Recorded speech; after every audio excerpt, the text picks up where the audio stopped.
10 curiosidades sobre ruedas. El creador de la Honda CBX también hizo la Dreamcast. Soichiro Imashiri fue uno de los ingenieros y ejecutivos más importantes de la historia de Honda. Fue responsable del desarrollo de motores de competición, incluidos los utilizados en MotoGP y la Fórmula 1, y también fue el primer presidente de la Honda Racing Corporation, o HRC. Además, estuvo profundamente involucrado en la creación de algunas de las motocicletas más icónicas de Honda, como la CBX 1000 o las motos con pistones ovales como la NR750. Tras dejar Honda, fue reclutado por una de las empresas más grandes de Japón fruto de su gran experiencia global en liderazgo e ingeniería. Sin embargo, esta no se trataba de una empresa automotriz, sino de una de las compañías de videojuegos más importantes, Sega. Ya en Sega, impulsó una profunda transformación organizativa y estratégica, que permitió a la empresa consolidarse como uno de los grandes nombres en el desarrollo de consolas a nivel global, compitiendo directamente con gigantes como Nintendo y Sony con su emergente PlayStation. Soichiro fue una figura clave en el desarrollo de la mítica y desgraciadamente última consola de Sega, la Dreamcast, la consola que sucedió a la criticada Sega Saturn. Concebida como una respuesta audaz al dominio de Sony y una apuesta por el futuro, la Dreamcast fue lanzada antes que la PlayStation 2, convirtiéndose en la primera consola de 128 bits y una de las más innovadoras de su generación. Incorporó funciones revolucionarias para la época, como conectividad online, gráficos avanzados y una arquitectura más amigable para los desarrolladores, gracias en parte a decisiones estratégicas apoyadas por Imashiri. Aunque no fue el diseñador técnico directo del hardware, su liderazgo ejecutivo, su visión de eficiencia industrial y su impulso para la innovación fueron fundamentales para hacer posible el proyecto Dreamcast. Acabó su etapa en Sega a principios del nuevo milenio, tras la crisis financiera y la retirada del negocio de las consolas que sufría la compañía. El supuesto primer coche de Toyota para Le Mans que acabó en tragedia. A finales de los 60, Toyota estaba desarrollando un coche que podía competir en las 24 horas de Le Mans en el Grupo 6, el extraño y secreto Toyota 7 Coupé 400S JP6, basado en el otro secreto prototipo potencialmente sustituto del 2000 GT, el Toyota JP6 diseñado por Pete Brock. Estaba planeado montar el motor del infame Toyota 7 de carreras, el 3 litros V8, pero temporalmente optaron por montar el 3M de 6 cilindros en línea del 2000 GT. Tenía un chasis Space Frame, motor central trasero y una carrocería de coupé cerrada con líneas largas con un long tail inspirado en los bólidos de las carreras de resistencia. El 12 de febrero de 1969, pocos días de inaugurarse el circuito de pruebas de Yamaha en Fukuroi, Sachio Fukuzawa, el talentoso piloto estrella de Toyota, fallecería en un accidente cuando iba a 250 km/h, al perder el control al final de la recta principal y chocar contra un poste metálico y acabar incendiando el prototipo. Todo el proyecto relacionado al JP6 negro fueron destruidos después del accidente, causando polémica que acabaría en juicio entre los familiares del piloto y Toyota. Este desarrollo es una de las partes importantes del proyecto Toyota 7, que a principios de 1971 fue cancelado debido a los cambios reglamentarios de la Can-Am y la FIA, los altísimos costes de desarrollo y la muerte de un segundo piloto de pruebas de Toyota y compañero de Fukuzawa, Minoru Kawai, en la curva 110R del circuito de Suzuka a bordo de un evolucionado Toyota 7 con motor turbo, cuando SEAT pintó un coche de negro y amarillo para ganar un juicio. A principios de los 80, la empresa automovilística italiana Fiat y la española SEAT rompieron su alianza tras más de 30 años de colaboración. Los italianos dejaron a la empresa de Martorell en una situación complicada. Debía sobrevivir sin la tecnología ni el apoyo de Turín. SEAT, bajo el control del gobierno español, se vio obligada a crear nuevos modelos sin la tecnología de Fiat, al mismo tiempo que buscaba nuevas alianzas internacionales. En 1982 lanzó el SEAT Ronda, una evolución del Fiat Ritmo pero con cambios importantes. Ese mismo año, Volkswagen comenzó a vender sus modelos en España a través de la red de concesionarios SEAT, marcando el inicio de una colaboración preliminar. A Fiat no le hizo ninguna gracia, por ello demandó a SEAT por plagio. En el juicio, SEAT presentó su mejor argumento, un Ronda pintado de negro con piezas señaladas en amarillo, demostrando claramente las diferencias frente al Ritmo. De ahí el apodo del coche, el Ronda del juicio. El resultado fue claro, SEAT ganó el juicio. De haber perdido, habría tenido que pagar una multa multimillonaria a Fiat y además no podría haber exportado sus coches a Europa. Gracias al Ronda del juicio y a la posterior entrada del SEAT en el grupo Volkswagen, que adquirió el 51% en 1986 y el 99% en 1990, la marca española pudo sobrevivir hasta el día de hoy. Por cierto, tanto el SEAT Ronda como el primer SEAT Ibiza, el primer modelo 100% desarrollado por la marca, montaron motores System Porsche. La propia Porsche diseñó esos motores para SEAT antes incluso de que ésta pasara a formar parte del grupo Volkswagen. Hoy en día, el histórico Ronda del juicio se encuentra expuesto en la nave A122, el museo privado de SEAT en su fábrica de la Zona Franca de Barcelona. La primera furgoneta en participar oficialmente en las 24 horas de Nürburgring. Las 24 horas de Nürburgring es una de las carreras más importantes del motorsport. Aquí compitieron todo tipo de coches y gente anónima y famosa. Este último, véase a Max Verstappen cómo intentaba sacar la licencia para competir en Nürburgring, por muchos títulos de la Fórmula 1 que tenga el neerlandés. Ha habido coches de todo tipo, desde los más potentes como los más normales. Claramente todos están preparados para el circuito. Y uno de los casos raros es el de una furgoneta. La primera participación oficial de una furgoneta en las 24 horas de Nürburgring fue en el año 2000, entrado en el nuevo milenio, cuando un equipo privado, el Team Dose Motorsport, inscribió una Volkswagen T4 Caravelle TDI, transformada en coche de carreras. Este vehículo fue adaptado en tan solo 8 semanas, con el apoyo de empresas como Tech, KW y Hermann, y pilotado por Martin Dose, Stefan Linder, Guido Tierfelda y Dick Wiesel. Contaba con un motor de 2,5 litros TDI de 150 caballos y una velocidad máxima de 190 km/h. Terminó sexto en la categoría S2, o categoría diésel, justo por delante en la clasificación general del único Ferrari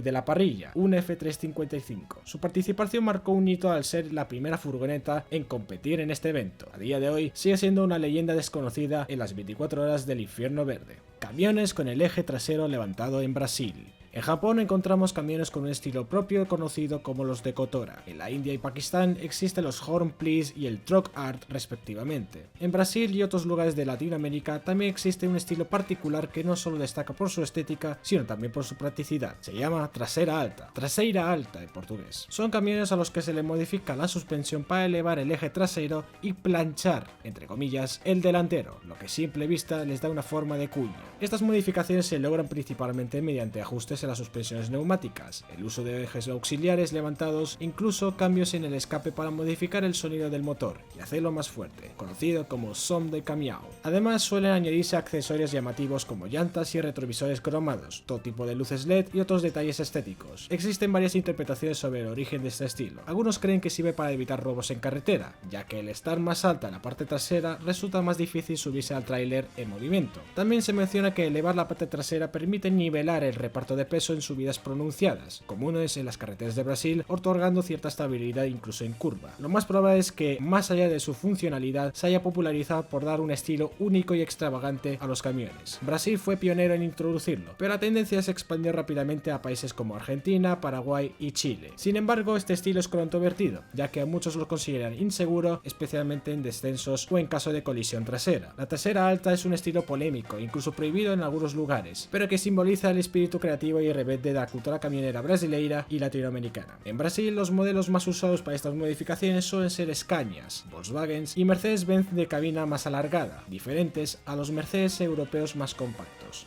Una carrera de resistencia con K-Cars. Muchos han oído hablar de las 24 horas de Le Mans, esa prueba legendaria en que pilotos y máquinas se enfrentan a una maratón de 24 horas en el trazado semipúblico de la SAR, con coches que rozan los 400 km/h en la recta de Mulsanne. Por ahí han pasado auténticas bestias: el Toyota GR010, el Ford GT, el Ferrari 499P o los míticos Porsche 956 y 962, dueños indiscutibles de los años 80. Pero imagina por un momento algo diferente.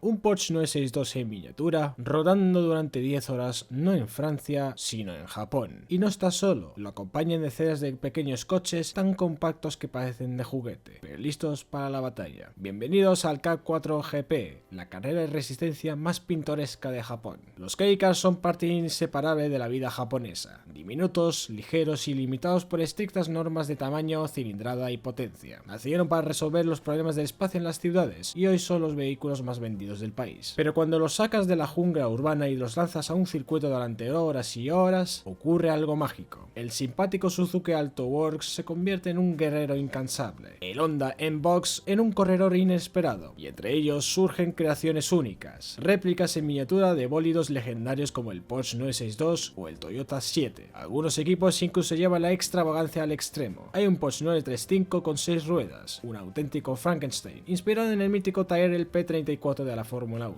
Verlo en pista arranca sonrisas, pero su propósito es tan serio como el de los demás. El K4 GP no busca ser el más rápido. Aquí la clave no es la velocidad, sino la eficiencia. Cada categoría tiene asignada una cantidad máxima de combustible. Los equipos deben exprimir cada gota, gestionar el ritmo y decidir cuándo acelerar o cuándo levantar el pie. La filosofía es clara: ahorrar combustible al máximo. Fomentar el automovilismo desde la base con una carrera abierta a amateurs, pero organizada con estándares profesionales. El escenario no puede ser otro que Fuji Speedway, con el imponente Monte Fuji vigilando desde el horizonte. El K4GP se disputa 2 veces al año, una prueba de 7 horas en invierno, bajo el frío nipón, y una prueba de 10 horas en verano, con el asfalto ardiendo bajo el sol y más horas de luz. En pocas palabras, es una especie de Super Taikyu, pero en miniatura. Una fiesta de resistencia donde importa más el ingenio que la velocidad punta. Los creadores del Gran Turismo colaboraron en el desarrollo del GT-R R35. Hace poco, el último Nissan GT-R R35 salió por última vez de la planta de montaje en Japón, tras 18 años de producción y un total de 48.000 unidades fabricadas. El R35 es el GTA V de los superdeportivos. Pero durante su etapa de desarrollo, antes de ser presentado al público en 2007, Polyphony Digital, los creadores del mítico videojuego Gran Turismo, formaron parte del proceso de desarrollo del GT-R. El equipo de Polyphony Digital, capitaneado por el legendario Kazunori Yamaguchi, colaboró en la simulación de la dinámica del GT-R, aportando herramientas digitales a los ingenieros de Nissan para investigar y comprender cómo se comportarían los sistemas del coche antes de llegar al prototipo físico. Uno de los elementos clave de esta colaboración fue el co-desarrollo de la pantalla multifunción MFD. La pantalla multifunción del R35 permitía mostrar telemetría avanzada al conductor en tiempo real, información como presión del turbo, cronómetros para time attacks en circuito, temperatura del agua y del aceite y medidor de fuerzas G. Todo esto fue posible gracias a la experiencia de Polyphony en la representación de datos dentro del Gran Turismo. El R35 se convirtió así en uno de los primeros vehículos de producción en incorporar de serie un sistema tan avanzado, mucho más evolucionado que la pantalla multifunción del Skyline R34 GTR.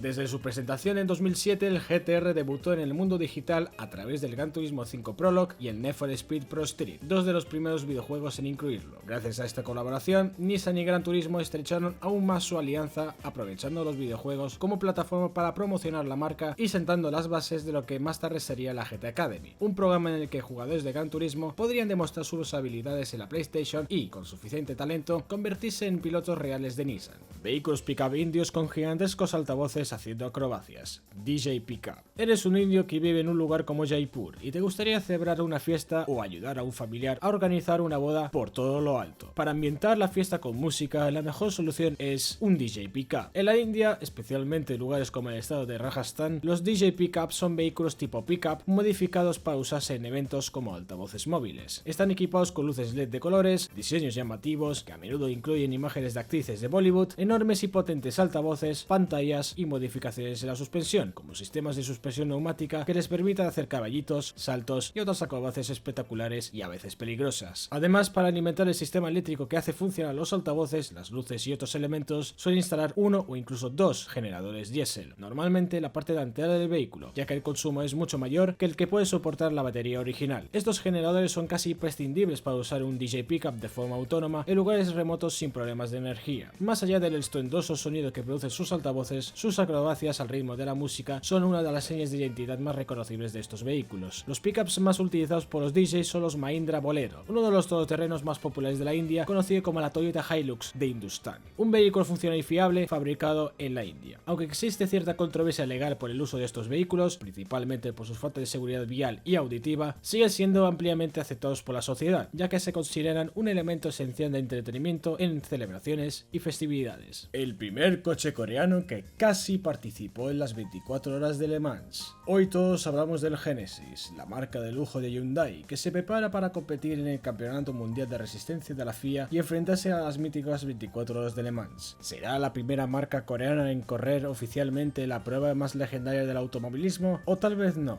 porque aunque pocos lo recuerdan, hubo una marca coreana que lo intentó mucho antes. Su nombre, Ssanyon, hoy KGM. Y su apuesta, un prototipo llamado solo Le Mans. A principios de los años 90, Ssanyon vivía una etapa de expansión. Gracias a su colaboración con Daimler-Benz, empezaban a equipar motores alemanes en modelos como el Musso, pero la marca quería ir mucho más lejos. Querían demostrar que podían crear sus propios motores y ponerlos a prueba en el escenario más exigente del mundo, Le Mans. El problema era claro, Ssanyon no tenía ningún deportivo en su gama, solo fabricaban todoterrenos, camiones y autobuses, nada que ver con un coche de carreras. aparte de que tiempo después acabó adquiriendo Panzercar, una marca de deportivos británica que fracasó años después, así que decidieron ir por un camino más accesible, la categoría LMP2, donde los motores podían ser de hasta 3,4 litros atmosférico o 2 litros turbo, perfecto para ellos porque tenían el motor M111 de Mercedes, un 2 litros de 16 válvulas que adaptaron con un turbocompresor, probablemente de Garrett, para sacar unos 380 caballos de potencia. Como no tenía experiencia en competiciones de resistencia, recurrieron a los franceses de Welter Racing, quienes les facilitaron un chasis monocasco de aluminio VR LM94. A partir de ahí, el equipo coreano se puso manos a la obra, una caja manual de 5 marchas, suspensión independiente, frenos Brembo y un detalle curioso, un splitter delantero hecho de madera, en lugar de fibra de carbono. Nadie sabe muy bien por qué. Llega 1998, el coche está listo. En la pista dominan los grandes GT1, como el Porsche 911 GT1, pero los coreanos no se rinden, quieren clasificarse. El encargado de pilotar el solo Le Mans será el francés Bertrand Gachot, quien logra alcanzar una velocidad punta de 329 km por hora en la recta de Mulsanne. El coche marca un tiempo de 3 minutos 59 segundos y 49 centésimas. Nada mal, pero no es suficiente. El solo Le Mans quedó en el puesto 31, fuera de la preclasificación, a apenas 1,5 segundos de un LMP2 con motor Mazda que ganó la categoría de 1996. La vida es cruel. Así, Sang-Yon se despide de Le Mans sin llegar a correr oficialmente, pero su intento no fue en vano. Gracias a aquella aventura, los ingenieros coreanos obtuvieron una valiosa experiencia que luego aplicaron a sus vehículos de calle. Durante más de 20 años, Sang-Yon fue la única marca coreana que se atrevió a desafiar a Le Mans, y aunque su historia quedó en el olvido, el solo Le Mans sigue siendo un símbolo de ambición, de aprendizaje y del espíritu de una marca que soñó con competir contra gigantes de la resistencia. Coches rápidos persiguiendo un avión espía U-2.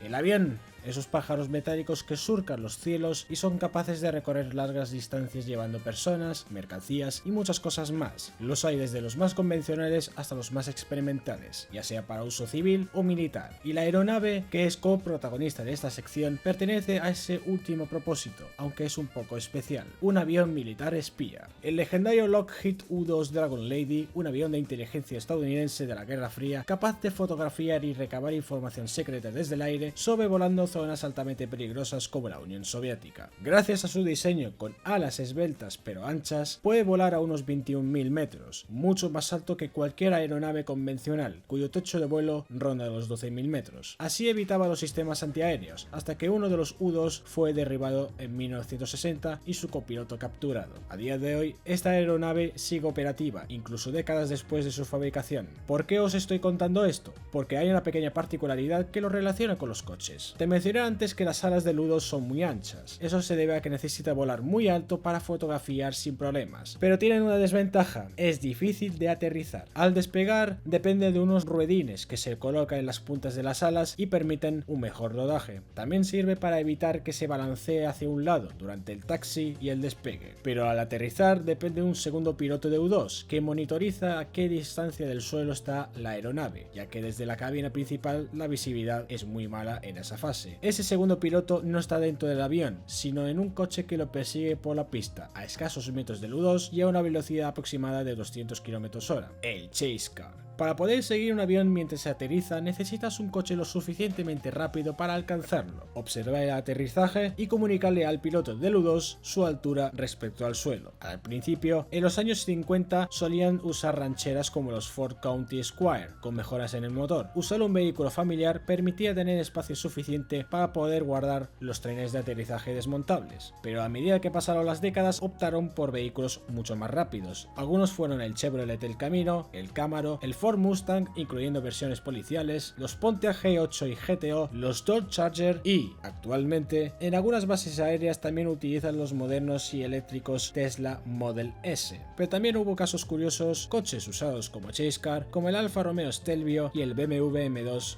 G87. Hoy en día los Chase Cars aún existen, no solo para monitorizar aviones espía como el U-2, sino también para asistir en el despegue y aterrizaje de drones. Si te gustan los aviones, los coches y la velocidad y el mundo militar, esto te interesará mucho.